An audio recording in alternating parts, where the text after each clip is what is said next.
வணக்கம். இரவு நேர பிரதான செய்திகளின் ஊடாக நர்மதா சிறையில். முதலில் தலைப்புச் செய்திகள். அத்தியாவசிய மருந்துகளுக்கு பாரிய தட்டுப்பாடு. அடுத்த ஆண்டு தொடக்கத்தில் கொழும்பில் மின்சார தொடருந்து சேவை. அமெரிக்காவுடனான பேச்சுவார்த்தை. பாகிஸ்தானிய மத்தியஸ்தர்களுக்கு ஈரான் அனுப்பிய செய்தி. இனி விரிவான செய்திகள். நாட்டில் ஏற்பட்டுள்ள பொருளாதார நெருக்கடி மற்றும் மருந்து விநியோக கட்டமைப்பில் ஏற்பட்டுள்ள இடையூறுகள் காரணமாக அத்தியாவசிய மருந்துகளுக்கு பாரிய தட்டுப்பாடு ஏற்பட்டுள்ளதாக மருத்துவ தொழிற்சங்க பிரதிநிதி ஒருவர் எச்சரித்துள்ளார். இது குறித்து மருத்துவ மற்றும் சிவில் உரிமைகள் தொடர்பான மருத்துவர்கள் சங்கத்தின் தலைவர் விசேட மருத்துவர் சமல் சஞ்சீவ தெரிவிக்கையில், ரூபாவின் தொடர்ச்சியான வீழ்ச்சி மற்றும் பணவீக்கம் காரணமாக வெளிநாட்டு மருந்து விநியோகஸ்தர்களால் முறையான விநியோக முறையை பேண முடியவில்லை என தெரிவித்தார். இந்த மருந்து தட்டுப்பாடு காரணமாக புற்றுநோய், சிறுநீரகம் மற்றும் கல்லீரல் நோய்களால் பாதிக்கப்பட்டவர்கள், அறுவை சிகிச்சைக்காக காத்திருப்பவர்கள் மற்றும் தொற்றா நோய்களுக்கான சிகிச்சை பெறுபவர்கள் கடுமையாக பாதிக்கப்பட்டுள்ளதாக அவர் சுட்டிக்காட்டினார். சில மருந்துகளை பதிவு செய்வதில் தாமதம் ஏற்படுதல், அரசாங்கத்தால் கட்டுப்படுத்தப்பட்ட விலைகளில் மருந்துகளை இறக்குமதி செய்ய விநியோகஸ்தர்கள் தயக்கம் காட்டுதல், அமெரிக்க டாலருக்கு நிகரான இலங்கை ரூபாவின் கடுமையான மதிப்பு வீழ்ச்சி ஆகிய காரணங்களால் அத்தியாவசிய மருந்துகளுக்கு பாரிய தட்டுப்பாடு ஏற்பட்டுள்ளதாக தெரிவிக்கப்பட்டுள்ளது.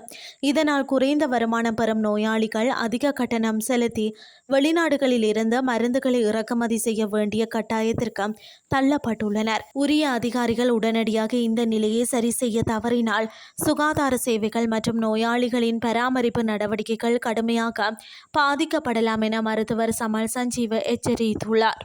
கொழும்பு புறநகர் திட்டத்தின் கீழ் அடுத்த ஆண்டு தொடக்கத்தில் மின்சார தொடருந்து சேவையை ஆரம்பிப்பது தொடர்பான வேலை திட்டத்தை ஆரம்பிக்க திட்டமிடப்பட்டுள்ளது.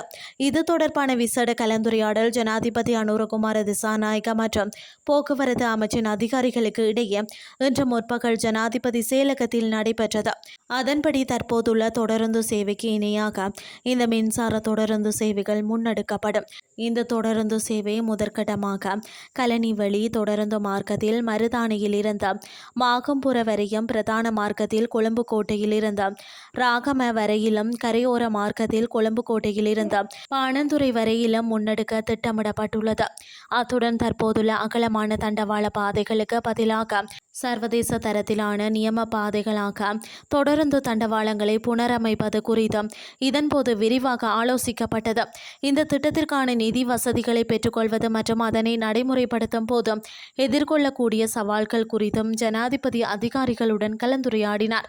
இந்த வேலை திட்டத்தின் ஆரம்பகட்ட பணிகளை 2027 ஆண்டின் தொடக்கத்தில் ஆரம்பிக்க தீர்மானிக்கப்பட்டுள்ளது. இந்த கலந்துரையாடலில் போக்குவரத்து மற்றும் நகர அபிவிருத்தி அமைச்சர் விமல் ரத்நாயக்க, பிரதி அமைச்சர் பிரசன்ன குணசேன உள்ளிட்ட அமைச்சின் உயர் அதிகாரிகள் மற்றும் காவல்துறை உள்ளிட்ட பாதுகாப்பு தரப்புடன் தொடர்புடைய விடயங்கள் சார்ந்த அதிகாரிகளும் கலந்து கொண்டனர்.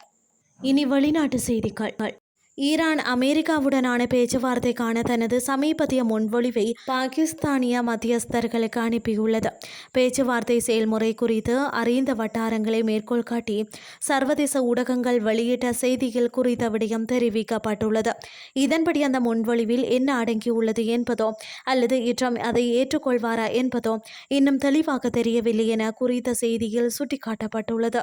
இரு நாடுகளும் தற்காலிக போர் நிறுத்தத்தை எட்டியதில் இருந்து கிட்டத்தட்ட 4 வாரங்களாக ஒரு முட்டுக்கட்டையான நிலையில் உள்ளன. இதன்படி அமெரிக்கா ஈரானின் துறைமுகங்களை முற்றுகையிட்டுள்ளதாலும் கோர்மோஸ் நீரிணை ஈரானால் முழுமையாக மூடப்பட்டிருந்ததாலும் இந்த நிலை நீடிக்கின்றது. முன்னதாக பேச்சுவார்த்தைகள் பகிரங்கமாக முடங்கியது போல் தோன்றினாலும் தன்னையும் ஒரு சிலரையும் தவிர வேறு யாருக்கும் அதன் நிலை தெரியாது என்றும் ட்ரம்ப் நேற்று கூறியிருந்தார்.